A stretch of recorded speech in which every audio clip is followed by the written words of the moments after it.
Hey, to change the size of your keyboard on the Samsung Galaxy A35 5G, there's actually two methods. The first one, you can actually go into the settings, then scroll all the way down, and you have to navigate into the general management and open this option, Samsung keyboard settings. From this, you have to scroll down and you have to select this option, size and the transparency. Now you can just swipe up to get your bigger keyboard and click done.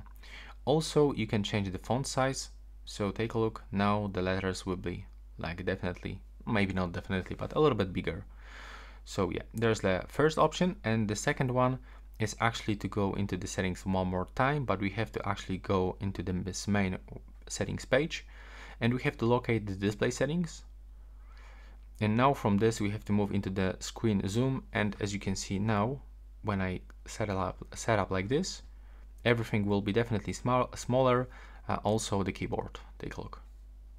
So that's the keyboard size, and now if I'm gonna bring it back to the maximum size, this keyboard will be also bigger. So that's how you can do this. Right now, please subscribe.